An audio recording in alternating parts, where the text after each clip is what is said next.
Как да се справя след тежка раздяла? Много ме боли, много ми е гадно, много ми е неприятно. Разделихме се по най-нелепия начин. Как мога и дали изобщо мога да се справя с тази раздяла? Прекрасни хора, има няколко начина, с които можем да се справим с тежката раздяла. Когато много ни боли, когато не виждаме никакъв изход на хоризонта, ние можем по няколко начина да се справим. Няколко са стъпките. Първо, да приемем, че сме разделени. Първо да приемем и да осъзнаем раздялата. Много хора, когато се разделят с своя партньор, със своя мъж, дълго време не осъзнават какво се е случило. Дълго време живеят в самозаблуда, че този човек ще се върне, че отново ще бъде до вас, с вас. Много често това не е така. Много често той или тя си тръгват и не се връщат повече. Но ние живеем с тази заблуда, че той или тя ще се върнат и отново всичко ще бъде по най-добрия начин. А то дори преди това не е било по най-добрия начин. Дори преди това нещата не са се случвали добре. Дори преди раздялата вие сте се чувствали отново в позиция боли ме. Вие сте били в тази позиция дълго време. Боляло ви е, като сте били с този човек. Чувствали сте се предадени, неразбрани най-вече. Чувствали сте се сами.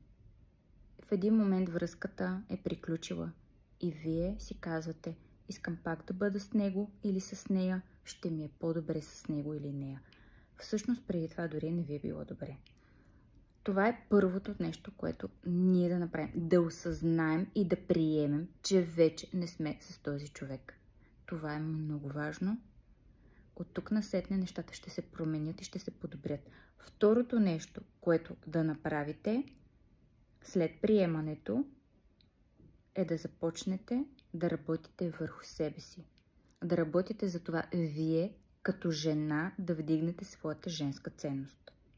И ако сте мъж, пък вие да започнете да излизате и да се чувствате по-добре навън.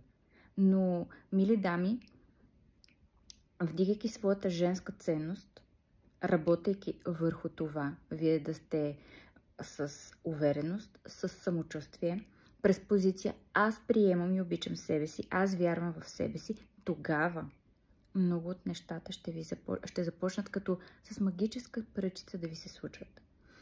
Следващото нещо е да осъзнаете защо точно такъв партньор сте привлекли. Защо точно този човек се е случил на вас.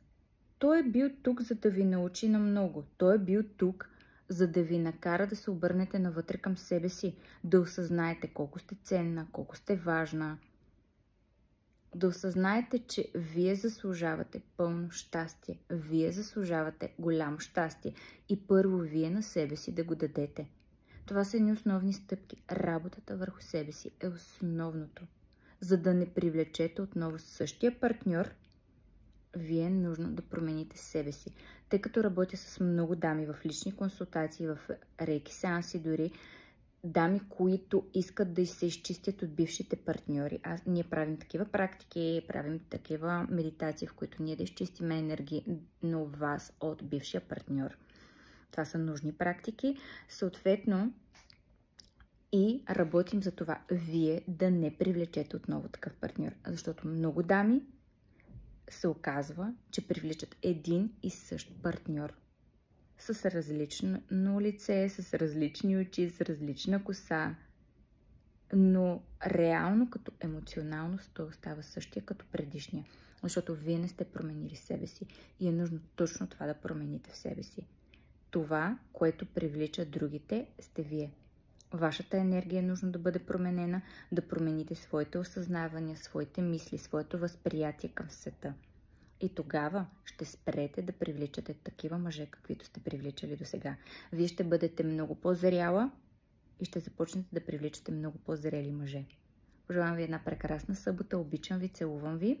Моята мисия е именно тази да ви помогна да възвърнете любовта към себе си, приемането и вярата към себе си, защото това са основите, чрез които вие ще можете да привлечете качествен партньор. Прекрасен ден, мили хора!